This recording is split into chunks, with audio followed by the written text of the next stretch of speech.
వస్తున్న టాపిక్ ఇప్పుడు states from north to south. Previous మనం లడాక్ గురించి, జమ్మూ అండ్ కాశ్మీర్ గురించి, హిమాచల్ ప్రదేశ్ నుంచి పంజాబ్ తర్వాత ఉత్తరాఖండ్ చెప్పుకున్నాం. ఈ టాపిక్ ఈ వీడియోలో మనం ఏం తెలుసుకుంటామంటే 6th స్టేట్ అరుణాచల్ ప్రదేశ్ దగ్గర నుంచి నెక్స్ట్ 5 స్టేట్స్ ఎన్ని ఉన్నాయని వాటి డీటెయిల్ ఇన్ఫర్మేషన్ తెలుసుకుంటాం. స్టేట్ అరుణాచల్ ప్రదేశ్, దీన్ని మనం ఏమని పిలుస్తాం అంటే sun rising state of India అంటాం. మన ఇండియాలో ఫస్ట్ సన్ రైజ్ అయ్యే ఫస్ట్ స్టేట్ అనమాట. ఇండియాలో నార్త్ ఈస్టర్న్ స్టేట్స్లో టాప్లో ఉండేది ఈ స్టేటే అరుణాచల్ ప్రదేశ్. దీన్ని ఏమని పిలుస్తామంటే సన్ రైజింగ్ స్టేట్ అంటాం. నియర్ డాంగ్ అనే విలేజ్ దగ్గర సన్ రైజ్ అయ్యిద్ది అనమాట ఫస్ట్ వచ్చి ఇటానగర్. ఇంటర్నేషనల్ బౌండరీస్ అంటే మన కంట్రీకి పక్క కంట్రీకి మధ్య ఉన్న ల్యాండ్ బాడీని మనం ల్యాండ్ ఫ్రాంటియర్స్ అంటాం, లేదు ఇంటర్నేషనల్ బౌండరీస్ అంటాం. మన ఇంటికి పక్క ఇంటికి మధ్యలో ఉన్న ప్రహరీ గోడలాగా మన కంట్రీకి పక్క కంట్రీకి ఉన్న లైన్ మనం బౌండరీస్ అంటాం. నార్త్ వైపు అరుణాచల్ ప్రదేశ్కి నార్త్ వైపు టిబెట్ ఉంటుంది. Tibet was occupied by China. West వైపు ఉన్నది భూటాన్. ఈస్ట్ వైపు ఉన్నది మయన్మార్. మీరు ఇక్కడ చెక్ చేయవచ్చు. రివర్స్ సియాంగ్, దీన్ని అప్పర్ బ్రహ్మపుత్ర అంటాం. బ్రహ్మపుత్ర మన ఇండియాలో అరుణాచల్ ప్రదేశ్లో ఎంటర్ అయ్యిద్ది. పూర్వాంచల్ రేంజెస్ దగ్గర ఇండియాలోకి ఎంటర్ అయ్యిద్ది అరుణాచల్ ప్రదేశ్లో. ఏ ప్లేస్లో అంటే అరుణాచల్ ప్రదేశ్లో టాప్ టిప్గా ఎంటర్ అయ్యిద్ది అనమాట. అక్కడ ఎంటర్ అయినప్పుడు దాని పేరు సియాంగ్ అంటాం. సియాంగ్ అంటే బ్రహ్మపుత్ర యొక్క ఎంటర్ అవ్వగానే దాని పేరుని సియాంగ్ అని పిలుస్తాం.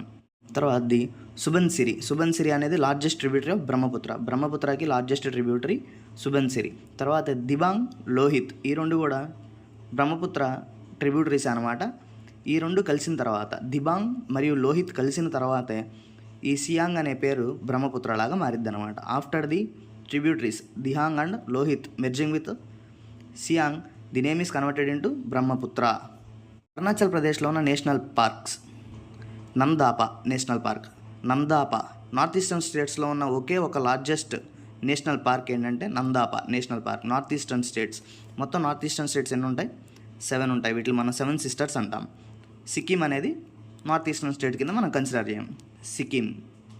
ఇంపార్టెంట్ ప్లేసెస్ చూసుకుంటే తవాంగ్, బుద్ధిస్ట్ రిలీజన్ ఎక్కువగా పాటించే ప్లేసెస్ని మనం తవాంగ్ అంటాం. ఇది ఏ ప్లేస్లో ఉంటుందంటే అరుణాచల్ ప్రదేశ్లో బ్రహ్మపుత్ర ఎక్కువగా ఫ్లో అవడం వల్ల, రివర్ క్యాచ్మెంట్ ఏరియా ఎక్కువ ఉండడం వల్ల హైడ్రో పవర్ అంటే వాటర్ ద్వారా పవర్ని జనరేట్ చేయడాన్ని హైడ్రో పవర్ హబ్ అంటాం.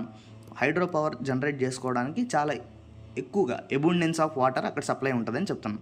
7th state it is Sikkim is known as chicken neck of India. దీన్ని సిక్కింని మనం ఏమని పిలుస్తామంటే Sikkim is known as chicken neck of India. ఇండియాకి సిక్కిం చికెన్ నెక్ లాగా ఉంటుంది అనమాట.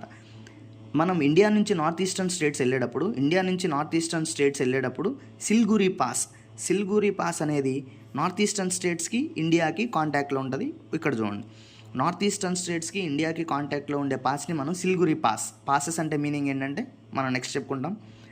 సిక్కిం ఇండియాలో ఉన్న సెకండ్ స్మాలెస్ట్ స్టేట్ వచ్చేసరికి ఇండియాలో సెకండ్ స్మాలెస్ట్ ఏంటిది? సిక్కిం. మరి ఫస్ట్ స్టేట్ ఏమంటామంటే గోవా. ఫస్ట్ స్మాలెస్ట్ స్టేట్ వచ్చేసరికి గోవా, సెకండ్ స్మాలెస్ట్ స్టేట్ వచ్చేసరికి Sikkim. It is also known as chicken neck of India. Capital వచ్చి గ్యాంటాక్. ఇంటర్నేషనల్ బార్డర్స్ అంటే వేరే కంట్రీస్తో సిక్కింకి ఉన్న బౌండరీస్. ఇండియాలో ఉన్న ఒకే ఒక్క state 3 sides sharing with 3 different countries.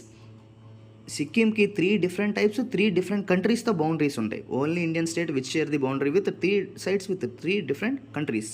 China north eastern వైపు ఏమో China was occupied by Tibet. Nepal west వైపు ఏముంది? నేపాల్. ఈస్ట్ వైపు వచ్చేసరికి భూటాన్. చెక్ చేయండి ఒకసారి, ఇక్కడ కనిపిస్తాయి. సిక్కింలో ప్రవహించే ఒకే ఒక రివర్ తీస్తా రివర్ ఎక్కడి నుంచి వస్తుందంటే హిమాలయాస్ నుంచి వచ్చే రివర్ అనమాట తీస్తా. ఇండియాకి సంబంధించిన హైయెస్ట్ పీక్, దాన్ని మనం కాంచనజుంగా అంటాం. Highest peak of India. Mount Everest అనేది మన హిమాలయాస్లోనే ఉంది కాబట్టి బట్ ఇట్ ఈస్ ఆన్ కాంట్రవర్సీలో ఉంది కాబట్టి మనం మౌంట్ ఎవరెస్ట్ని మన ఇండియా కింద కన్సిడర్ చేయం. మరి దేన్ని కన్సిడర్ చేస్తామంటే ఇండియాస్ హైయెస్ట్ పీక్ అని కాంచనజుంగా. హైట్ వచ్చేసరికి 8,586 meters. సెకండ్ నందాదేవి. ఉత్తరాఖండ్లో మనం చెప్పుకునేటప్పుడు చెప్పాం Nanda Devi is second highest peak of India, 7,816 meters. గహర్వల్ హిమాలయాస్లో ఈ నందా పీక్ అనేది ఉంటుందన్నమాట.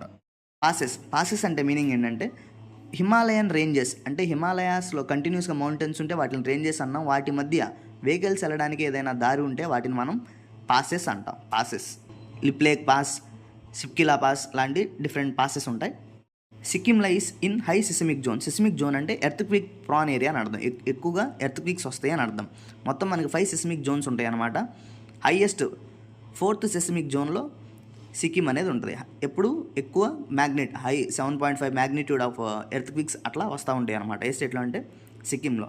సిక్కిం మనకి ఇంపార్టెంట్గా ఎలా చెప్పుకుంటామంటే ఇండియాలో 100% ప్యూర్ ఆర్గానిక్ని ఫస్ట్ ఇంప్లిమెంట్ చేసిన స్టేట్ ఏంటంటే సిక్కిం.